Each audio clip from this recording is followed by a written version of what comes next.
Hello and welcome to my recap video for the Bluegrass Stakes, the Wood Memorial, and the Santa Anita Derby. I was only impressed with the winner of one of these races, but nevertheless, let's go through all three races and see what we see. Now we catch him just after the break in the Bluegrass, and Top Gunner goes straight to the lead. He had to figure with three entries, Chad Brown would set one of his horses to the front, and Top Gunner was the one. Just a touch will be right off him. You can see Dornock is on the inside, and he's not comfortable at all. And he's taking dirt, and he's probably not where he wants to be. And Sierra Leone is where he wants to be. He's towards the back. He's second to last. And then he's running well right now. 23:15 for the opening quarter. Top Cutter is going fast. Just a touch is right off him. Epic Ride is in third. Remember, Epic Ride comes from Turfway Park. He was in the John Battaglia Memorial. And Dornock is still on the inside taking dirt. He's in fourth. Dornock is not having a good trip. I suppose if you still like Dornock, you could use this trip as an excuse because he probably didn't like being in the pocket position. But that's something to discuss as the Derby draws near. Top Connor still on the lead, 46-48. For a horse without a lot of experience, Top Connor was running well. Because remember, he only had that maiden win, and he's still on the lead here after a 23:15 opening quarter, 46-48 half mile, 110.83 for the 6 furlong fraction. You can see Sierra Leone is coming down from the back. He's winding up on the outside. His jockey is wearing black. Sierra Leone is now gobbling up ground. And you can see here, look at those strides. He has such a big stride to him. And he's going to go by Epic Ride. He's going to go by Top Cutter. He's going to go by Just a Touch. And Sierra Leone is going to win so much easier than the margin says. I mean, he only won by a length or two, two or three lengths over Just a Touch, but it seems like it was so much easier than that. Just a Touch did well to run second. He was clear of the rest of the field. And Epic Ride ran well for third. And even Top Cutter, who was fourth or fifth in the race, and he ran well considering he had little experience. Dornock was a disappointment given his odds. The thing I worry about Sierra Leone is that no bluegrass runner has won the Kentucky Derby since 2007 Street Sense. He was fourth in the bluegrass, and then he went on to win the Kentucky Derby. And no horse from the Bluegrass Stakes since then has won the Kentucky Derby, so it's a bit of a concern. There's no clear reason why this race shouldn't produce another Kentucky Derby winner. Good Magic ran well in 2018, and even Zandon ran well in 2022. We catch the Wood Memorial Field on the backside, and Brazilians is right behind the leaders.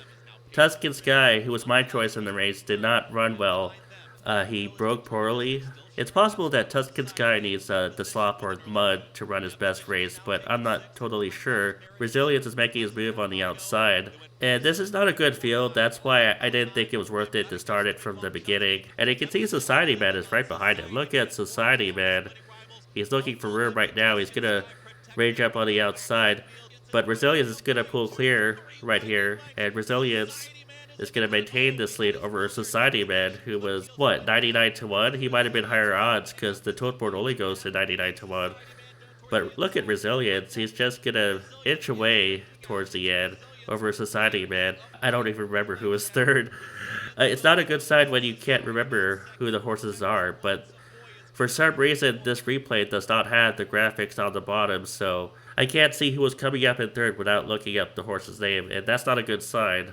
Tuscan Sky was a disappointment, and he burned a lot of money, but it's just possible that he needs wet dirt to run his best, and maybe a smaller field. He wasn't ready for this race, and I was just drawn in by his fast race and fast win over Nash, but it didn't pan out. In any case, Resilience is a good horse. I would not play him to win in a Kentucky Derby. If you're playing as Superfecta, maybe put him in third or fourth. We catch the Santa Anita Derby field on the far side as well, and they're approaching the far turn. In fact, they're turning right now.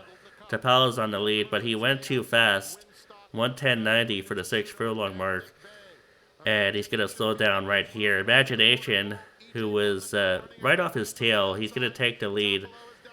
And you can see on the outside is EJ won the cut, but Stronghold comes between them. And Stronghold is going to take the lead, and he's going to try to inch clear, but Imagination fights back. So I guess you could say it's an impressive effort from Imagination, even though he's going to lose Stronghold is going to get the nod here. He wins by about a neck, but the fact that Imagination was following those fast fractions 22 72, 46 73, 110 90, and he still fought back when Stronghold came to challenge him is a good sign for Imagination. But I'm not big on this group overall. I think the Santa Anita Derby was a weak race. I just don't think Imagination is Bafford's best 3-year-old. I think Bafford sent Muth to the Arkansas Derby at Oaklawn because he considers Muth his best 3-year-old. So how good is Imagination? He's probably a good grade 1, grade 2 horse. Stronghold, Resilience, they're both good horses to use in 3rd or 4th in the superfectas, trifectas. If you're looking for the major contender out of today's races, Sierra Leone is the one you should look at. Maybe Just a Touch. And I just think those are the only 2 horses I would consider out of the 3 races that ran yesterday. We'll see. I need to think some more and make my decisions. Thanks for watching my recap of the Bluegrass and the Wood Memorial and the Santa Anita Derby. And I'll see you guys soon.